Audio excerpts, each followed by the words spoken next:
1897 से 1950 तक की कहानी है, जिसके अंदर मैंने जो भी उनके ऊपर मिस इन्फॉर्म्ड लालछना जो लोग लगाते हैं, जो उन्होंने अंग्रेज़ों से माफ़ी मांगी थी, मुस्लिम हेटरेड थी, या गांधी हत्या का जो उन पे एक्यूजेशन लगा था, मैंने सब चीज़ों को एक बहुत निडर तरीके से हैंडल किया है और वो फिल्म में डाला है। और ये फिल्म मेरे पास बतौर एक्टर आई थी, फिर मैंने इसके लिए वेट लूज़ करना शुरू कर दिया, क्योंकि पहली चीज़ जब ये फिल्म मेरे पास आई तो मेरे को यही लग रहा था कि मैं सावरकर जी जैसा तो दिखता नहीं हूँ। तो उसके बाद मैंने उसको साइड में रख के जब उनके बारे में पढ़ना शुरू किया, तो मैं स्कूल में मुझे हिस्ट्री का बहुत शौक़ था, तो मैं बहुत पढ़ता था, पर जब मुझे लगा था कि मैं सावरकर जी के बारे में जानता हूँ, पर जब मैंने सोचना शुरू किया तो मैं एक्चुअली में कुछ नहीं जानता हूँ एक्सेप्ट फॉर कि वो काला पानी गए थे। तो जब मैंने उनकी बारे में पढ़ना शुरू किया तो शुरू में जब मैंने इंडिपेंडेंस स्ट्रगल की किताबें पढ़ी, तो उसमें जो आर्म्ड स्ट्रगल थी जिसके बहुत लोग हिस्सा थे, वो सिर्फ एक पैराग्राफ में लिख दी जाती थी और ये लोग थे, इन्होंने कुछ नहीं कर पाए। तो फिर जब मैंने और उनके बारे में पढ़ना शुरू किया तो मुझे रियलाइज़ हुआ कि कितनी सारी चीज़ें हैं, उनके व्यक्तित्व की कितने पहलू थे और कितनी सारी चीज़ें हैं और क्या क्या चीज़ों से वो गुज़रे। वो सुन के फिर मेरा खून खौलने लगा कि भाई ये कहानी हमको क्यों नहीं बताई जाती, ना स्कूल में बताई जाती, ना पब्लिक में बात की जाती। उनका नाम लेते ही लोग कंट्रोवर्सियाँ बनाने लगते हैं, लालछना लगाने लगते हैं, उनके व्यक्तित्व पे, उनके देश की प्रति उनका प्रेम, उसके ऊपर, हर चीज़ के ऊपर। तब मुझे बहुत गुस्सा आया और फिर मैंने ठान ली कि मैं इसको करूँगा। हालांकि बहुत शुभचिंतकों ने कहा था कि आप तो कलाकार हो, एक अच्छे कलाकार हो, इससे आप एक पॉलिटिकल पार्टी के साथ जोड़ दिए जाओगे, एक पॉलिटिकल आइडियोलॉजी के साथ जोड़ दिए जाओगे। तो तब मैंने कहा था कि अगर मैं नेहरू जी पे फिल्म कर रहा होता तो क्या आप यही बात बोलते मुझे? बिल्कुल नहीं बोलते। तो फिर मैंने इसको किया। फिर कोई स्क्रिप्ट नहीं थी, मैंने वेट लूज़ कर दिया था, तो मैंने बोला कि मैं लिखने की कोशिश करता हूँ। तो उत्कर्ष नैथनी है, मेरे को राइटर हैं, उनके साथ मैंने इसकी स्क्रीन प्ले लिखा और वो स्क्रीन प्ले बहुत ताकतवर निकल के आया, क्योंकि मेरी मैनेजर और दोस्त पंचाली चक्रवर्ती ने जब मुझसे बोला था कि भाई ये पिक्चर देखने क्यों आएंगे लोग, आजकल तो गांधी जी को भी इतना याद नहीं करते, तब जब मेरे पास एज ए बतौर डायरेक्टर इसका बेटन आया, तब मैंने इसके ऊपर एक अप्रोच ली कि मैं ये पिक्चर यंग लोगों के लिए बनाऊंगा। इसका जो मेकिंग, टेक्निक्स, कैमरा, म्यूज़िक सब यंग लोगों के लिए होगा। तो क्योंकि मैं चाहता हूँ, मैंने ठाना था कि कॉलेज में लोग जैसे शे गुवेरा की या भगत सिंह जी की टी शर्ट पहन के जाते हैं, वैसे सावरकर जी की भी पहन के जाएं। मेरा यहाँ शुरू से ये इसमें वो था कि ये सिर्फ एक मूवी ना हो, एक मूवमेंट हो, जो कि हमारे एक जो इतिहास लिखा गया था आज़ादी के बाद, जिसमें सिर्फ एक ही पार्टी और कुछ चंद लोगों ने हमें स्वतंत्रता दिलाई थी, उसके अलावा भी बहुत सारे लोग थे जिन्होंने बहुत बलिदान किया। उनमें से एक सावरकर जी भी हैं। उनकी कहानियाँ लोगों तक पहुँचें, उनकी तरफ लोगों का इंटरेस्ट बने, रुचि बने और लोग उसके बारे में अध्ययन करें। मैं तो कहता हूँ नेशनल आर्काइव्स में जाके आप देखिए किसने क्या क्या किया था, वो सब डॉक्यूमेंटेड है।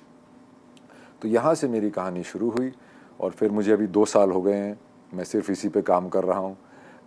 मैंने अपना तन मन धन सब लगा दिया है और मैं बहुत शुक्रगुजार हूँ ऊपर वाले का कि आज ये फ़िल्म की हम रिलीज़ पे ये बातें कर रहे हैं। एक समय था जब ऐसा लगता था कि ये कभी ख़त्म नहीं होगी, पर जैसे कि सावरकर जी काला पानी इतने साल रहे, वैसे 2 साल से मैं काला पानी में हूँ और सावरकर जी का सच और मेरी मूवी और मेरी जान एक ही बारी में आज़ाद हो जाएगी इस प्रोजेक्ट से, इस स्टोरी से, इस सागा से। मेरा सवाल ये थोड़ा लंबा होगा। आपने जैसे कहा कि नेहरू जी पे फिल्म बनी है, इंदिरा जी पे फिल्म बनी है। जब भी हम कांग्रेस शासित लोगों के प्रधानमंत्रियों के ऊपर फिल्में बनती दिखता है तो हम बड़ा उसको बायोपिक और कहानी की तरह पॉजिटिवली लेते हैं और सब उसकी चापलूसी भी हो फिल्म में तो भी हम उसको अच्छा मानते हैं। जी। क्या हमारे फिल्म मेकर में भी एक ब्रीड है कोई जो लेफ्ट विंगर राइट विंगर जो बात करते हैं कि क्या ऐसा होता है? आप भी सावरकर भी जो फिल्म बना रहे हो कोई छेड़छाड़ तो कर नहीं रहे, आप तो बायोपिक जैसा सब कुछ बता रहे हो जो असलियत है, फिर इस चीज़ का विरोध क्यों होने लगा इस तरह से? ये देखिए 3 मिनट के ट्रेलर में ही इतना विरोध होने लगा है, तो फिल्म देख के तो लोगों बहुत ज़्यादा विरोध होने वाला है, क्योंकि मैंने सच्चाई बताई है। मैंने कोई साइड नहीं ली है, जो सच्चाई है वो बताई है। बिल्कुल मेरे मेन जो पात्र हैं वो सावरकर जी हैं। तो ये शुरू से जब मैंने पिक्चर करनी, जैसे मैंने पहले बोला कि जब करनी शुरू की तभी से लोगों ने मुझे बोलना शुरू किया। सरदार पटेल जी पे 2 पिक्चरें बनी है, राजा रवि वर्मा पे मैंने खुद बायोपिक की है, मंगल पांडे बनी है, मैंने चार्ल्स सुबराज का रोल किया है, सरबजीत का रोल किया है, तो काफ़ी बायोपिक्स तो मैंने ही किए हैं। फिर उनका नाम आते इतना विरोध क्यों? ये बात मैं भी सोचता हूँ, क्योंकि उनको for political reasons I feel उनको मलाइन किया गया कि उनकी कहानी बाहर निकल के ना आए। जैसे उनको माफ़ी वीर बोलते हैं, वो माफ़ी वीर नहीं थे। अगर वो माफ़ी वीर होते तो उन्हें 27 साल बंदी बना के नहीं रखा जाता, अंग्रेज उन्हें छोड़ देते। तो यहीं से वो जो एक थ्योरी जो बना रखी है लोगों ने, वो यहीं डिबंक हो जाती है। जुडिशियल सिस्टम में अगर आप कभी किसी कोर्ट के साथ पाला पड़ा हो, भगवान करे आपका ना पड़े, पर अगर पाला पड़ा हो तो कोर्ट को honourable court, yours obediently, your humble servant, your sincerely, ये सब एक लैंग्वेज होती है जो कोर्ट में लिखी जाती है। और सावरकर जी बेल याचिका जिसको बोलते हैं वो लिखते थे, वो खुद लॉयर थे, तो उन्होंने वो खुद लिखी। वो हक होता है किसी का भी, हक होता है। और भैया आप 27 साल की उम्र के हो, एक आज के दिनों में तो वो लड़के ही हो गए, राइट, उस तरफ तो आदमी हो जाते थे उस ज़माने में। और आपको 50 साल अगर जेल में 11/7 की जेल में डाल दिया जाए और आप वहाँ पे जाके क्या आप रिजॉर्ट की तरह रहने लग जाएंगे? बिल्कुल नहीं, आप उससे लड़ेंगे।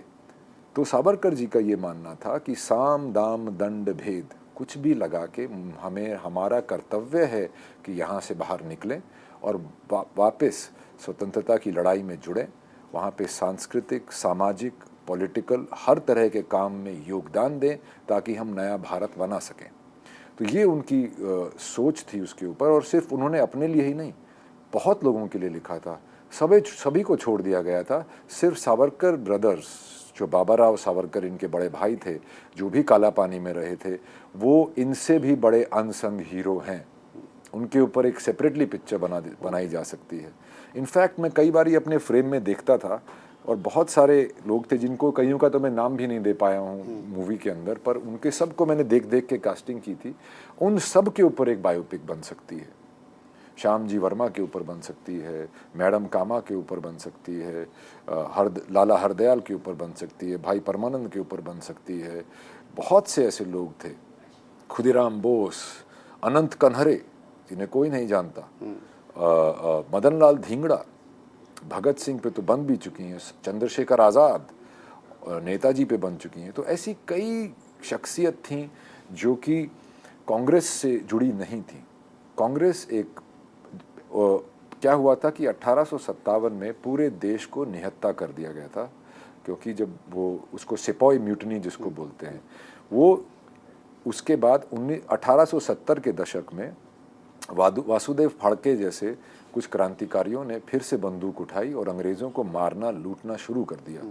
उनको भी मुखबरी में वो पकड़े गए और उनको भी मेनलैंड पे नहीं रखा, यमन भेज दिया। उनको फांसी नहीं लगाई, नहीं तो वो मार्टर बन जाते। उसके बाद उनको यमन में 3 साल के बाद चुपके से फांसी दे दी। फिर वो बढ़ता रहा। फिर तिलक जी पॉलिटिक्स में आए, रंगारी करके एक पूना के थे जो भी बहुत पार्टिसिपेट करते थे। उन्होंने गणेश उत्सव शुरू किया जो कि विसर्जन, जो कि तिलक जी पूरे देश में लेके गए, जिसमें वो पहले भगवान के नाम लेते थे और फिर बीच में क्रांति का मैसेज देते थे। तो वो सब चीज़ें हुई। फिर 1897 में चाफेकर बंधु ने बंदूक उठाई, WC रैंड और लेफ्टिनेंट आयस्ट को उन्होंने मारा क्योंकि उनका अत्याचार बहुत बढ़ गया था। तो वहाँ से प्रेरित हुए थे विनायक सावरकर और उन्होंने 1907 के करीब एक किताब लिखी थी कि जिसको सिपॉय म्यूटिनी से पूरा 1857 भारत का पहला स्वतंत्रता संग्राम, वो किताब बहुत वायरल हुई, जैसे आज की भाषा में बोलेंगे बहुत वायरल हुई। और पहले उन्होंने उसको लिखा था एक हिंदुस्तानी क्रांतिकारी के नाम से लिखा था। वो पहली बुक थी जो छपने से पहले बैन हो गई थी, फिर वो कोपनहेगन में जाके छपी थी। उन्होंने गुरमुखी सीखी और हिस्ट्री ऑफ सिक्स लिखी। वो हमेशा अपने पास कृपान रखते थे। तो वो बहुत ही अलग सोच के प्रोग्रेसिव इंटेलेक्चुअल राइटर भी थे, कवि भी थे, एक इंडिपेंडेंट सोच के एक आइडियोलॉग भी थे। तो वो 1900 का जो पहला दशक था उसके अंदर बहुत सारी सीक्रेट सोसाइटीज़ बन गई थी। सावरकर जी ने मित्र मेला शुरू किया, फिर अभिनव भारत बनाई जो कि जिसमें 5-5 सदस्य होते थे, वो एक दूसरे ऑर्गेनाइजेशन के बारे में नहीं जानते थे। फिर पंजाब और पंजाब, बंगाल और मद्रास कॉन्स्टिट्यूंसी और बॉम्बे प्रोविंस के सारे आपस में बातचीत शुरू हो गई थी। यूरोप में क्रांतिकारियों का एक सीक्रेट सोसाइटी बन गई थी। भारत बंदूकें भेजी गई थी।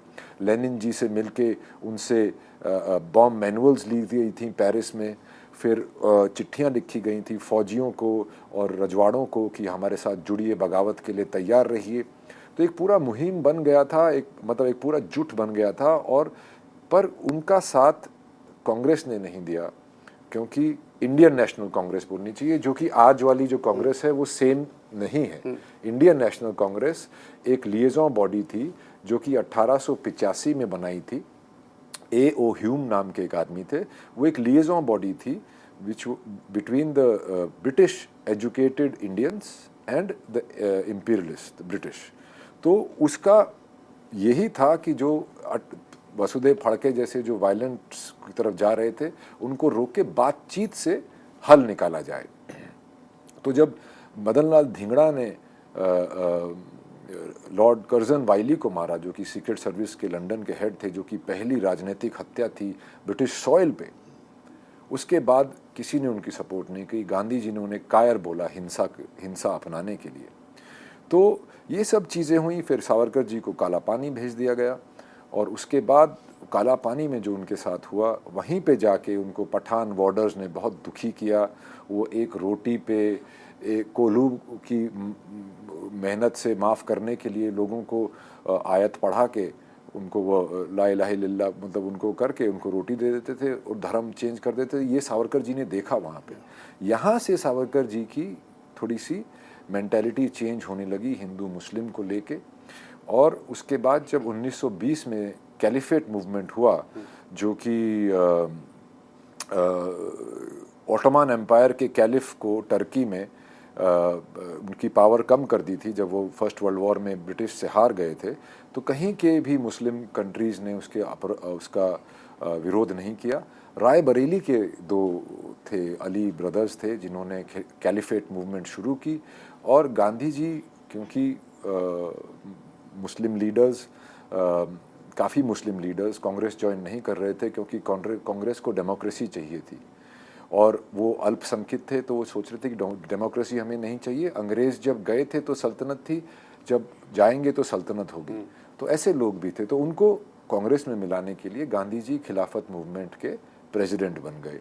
वहाँ से एक सिलसिला देश मेरे ख्याल से वहीं बट गया था और सावरकर जी उस वक्त काला पानी में थे।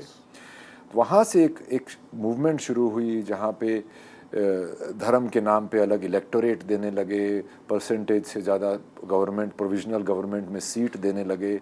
ये सब चीज़ें जब होने लगीं तब सावरकर जी ने बहुत वो हुआ और एक पैन इस्लामिक इन्वेजन का डर हो रहा था उस वक्त नॉर्थ वेस्ट फ्रंटियर प्रोविंस में। और सावरकर जी ने जेल में पठान बॉर्डर्स को कैसे वो लोगों को हैंडल करते थे देखा था। तो उन्होंने ये कहा, इनको ये लगा कि अंग्रेज़ी फ़ौज में ज़्यादातर नॉर्थ वेस्ट फ्रंटियर में मुस्लिम सिपाही हैं, तो अगर जिहाद के नाम पे हमला होगा तो वो धर्म के नाम पे लड़ेंगे या देश के नाम पे। इसीलिए उन्होंने हिंदुत्व का आइडियोलॉजी को जन्म दिया